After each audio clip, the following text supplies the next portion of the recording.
How do you deal with a boss who's rude, disrespectful, condescending, a boss who embarrasses you in front of your coworkers? I'm going to give you some tips and a strategy in this episode of Over 50 TV's Ask Lou, and that's up next.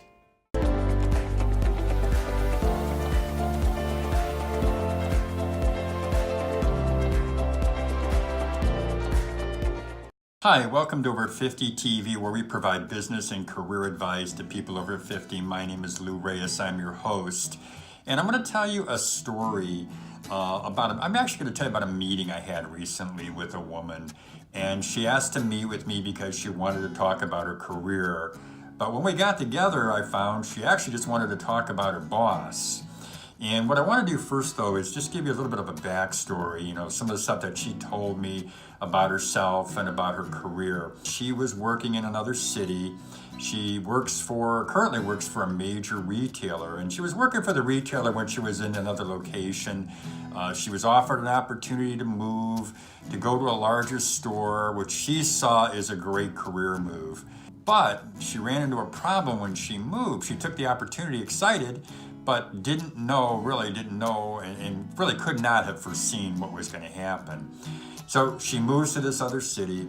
She goes to this other store, much larger, all excited, she was just so happy to be here, and she thought, boy, this is just so great for me. But the problem she ran into was that the woman who was right above her, which was her boss, was rude, was condescending, would always question what she was doing. And many times she embarrassed her in front of her coworkers. Now, she didn't understand why this was going on. And really, as we got to talking, there's really no excuse for treating someone rudely or being disrespectful or condescending. There's no excuse for that at all. So we talked, and I asked her some questions, which I always do. I wanted to know about her boss as much as she could tell me. And really what she said was this. She said, my boss is relatively young. The boss is in her, I think she said she was in her late 20s. The boss had been moved up in the company pretty fast. So she was recognized as having some talent in many areas. So the company moved her up, gave her a lot of responsibility, and here she is. She is basically second in charge of a large retail operation. Now, what I'm going to do is I'm going to call the woman I met with. I'm going to call her Bobby, just to give her some perspective. Also, I'm not using her real name because, as you probably know, I really don't like to do that, just for privacy reasons, and that's really it. So Bobby's working for this woman. Bobby's upset. Bobby doesn't know what to do. She meets with me and she says, Lou, what's the strategy? How do I handle this? Do I stay? Do I leave? What do you think? What would you do? So I gave Bobby my ideas, my thoughts. And really, they're pretty common it's a pretty common strategy in how to deal with a situation like this. So what I'm going to do now is just give you some of the tips and tell you about the strategy that I told Bobby she should use to deal with this boss. I told Bobby that the very next time this happens, to wait till her shift is over, go home, write down exactly what happened, what this boss said to her, and write down how she felt. Now, I wanted to do this just so she has some history, so she has she's putting in a writing. It's almost like a journal, that she's writing a journal. Now, when it comes to her next shift, provided that she's calm, provided that Bobby's not upset, I want her to walk up to her boss and say, I'd like to talk to you. Now, what you want to do is you want to talk to your boss in her office where no one's around, talk to your boss in her office where nobody's around, or go somewhere where you're not going to have anybody listening or hearing the conversation. So once you do that, once you're in a private location, then what you do is you say to your boss, you did this whenever. This is what you did, and I felt this way. Say, I felt angry, I felt embarrassed, I felt uninspired, I felt unmotivated. whatever you felt, let her know. In a short, don't go into a long conversation. I suggest just a couple sentences. I felt embarrassed. You embarrassed me. Say that, number one. Number two, say to your boss, I don't appreciate the way you speak to me. I think it's rude and disrespectful. I do not want you to talk to me this way again. That's it. I do not want you to talk to me this way again. Now, your boss can react in a number of ways. Some of the common ways are she could get angry, she could become defensive, she could make excuses. If she gets angry, what you do is you just wait till she calms down. You wait till she calms down and you say, I don't want you to talk to me this way again. You repeat it. That's it. If she becomes defensive, well, you're not doing this job, you're not doing it right, you're always doing things wrong.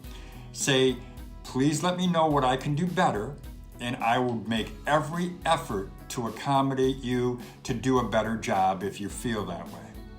If she's telling you she's just saying, hey, you're not performing up to the standards. Then what you say though, if she says that is, I'll do my best, but I don't want you to talk to me that way again. You want to stick to that point. You don't want to go off on any other points, any other tangents. Stick to that point. Now, she could be making excuses and say, well, I'm under a lot of pressure. You need to understand that I'm going through a lot, personal life, business, whatever. Doesn't matter. It doesn't matter what she's going through, what pressure she's under. You stick to your point. I don't like how you talk to me.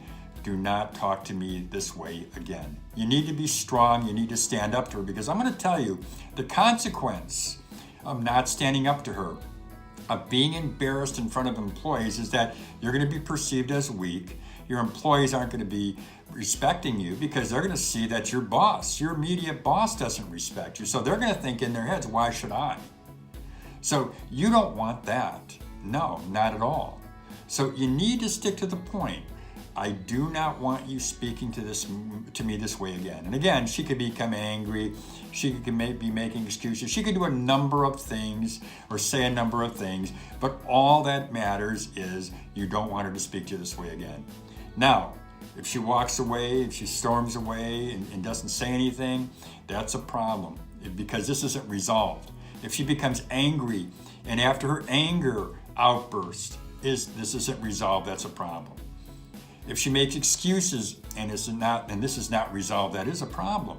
You want to resolve this. You want to let her know it's not okay. Do not talk to me this way again. You don't want to say, well, I understand you have issues. I understand there's problems. No, there's no understanding. You don't need to make comments on that. You don't need to respond to her anger outburst. You don't need to do any of that. You just need to stick to your point. Now, if this is not resolved, if you leave this meeting and you don't feel like things are going to change, the only thing you can do, and Bobby actually brought this up to me, in the beginning when she said, should I stay or should I go? Well, if this isn't resolved and it's going to continue, it's going to undermine you as a manager. It's going to make you feel less than. It's going to upset you. It's going to make you uncomfortable. You're not going to want to go into the job. You're going to get frustrated one day and you may even walk out. So if it's not resolved, and if you don't feel it's resolved, if you don't feel good, if you don't feel comfortable that this isn't going to happen again, then what I recommend is this. Your strategy should be plan your exit. Now, you may not want to hear this, and especially Bobby, she didn't want to hear this because she did uplift herself. She uprooted herself, rather. She moved from her comfortable home to a new location, all excited, thrilled to be there. And then what happens? She encounters a huge problem. So, exit. Plan your exit. Start building up your resume or rewriting your resume if that's what you need to do. Start looking for another position. You can't stay in a toxic environment. You can't stay where you're not happy. You can't stay where you're not comfortable. And you can't stay where you're not respected. And you don't want to stay where you're not respected. So you need to plan your exit. Now, if this does seem resolved, though, if it does seem like she's going to make a change, If you feel, when you walk away from that meeting, if you feel good, if you feel like, yes, this is accomplished, mission accomplished, now I can get on with my job, I can get on with my career. If you feel good about it, then just feel good, but be watchful, because what often happens, is people will revert back to the way that they were comfortable with. But I'll tell you this, it will never be the same. If she reverts back to the way she was, you need to stand up to her again. And I'd even maybe go up to a third time. But like they say, 3 strikes, you're out. If you leave the meeting feeling good, but she does this again, say in a week, a month, or so, you meet with her again. You can tell her, we've had this conversation, maybe a slip, I don't appreciate it, but I'm gonna tell you too, you will feel more comfortable. There won't be any angst. When you talk to her a second time, if you need to, you won't feel nervous, or there won't be any anxiety, hopefully, because you've already talked to her, you've already had this discussion, so now you know what could happen. You know she's gonna try. You believe anyway she's gonna try. But if it goes to a third time, and she does this again, then you really do need to leave. You should leave. Now there's other strategies, other things you could do. Maybe you call her boss, maybe you call corporate, whatever. I don't recommend that. I don't see that as a way to resolve it. You can almost bet that people above her know how she is. You can bet corporate probably knows how she is. So my recommendation is, if it does continue, you're only gonna be upset, you're only gonna be frustrated, you're gonna be demotivated, it's not worth staying. So, you need to leave. This is Lou Reyes with Over 50 TV, where we provide business and career advice to people over 50.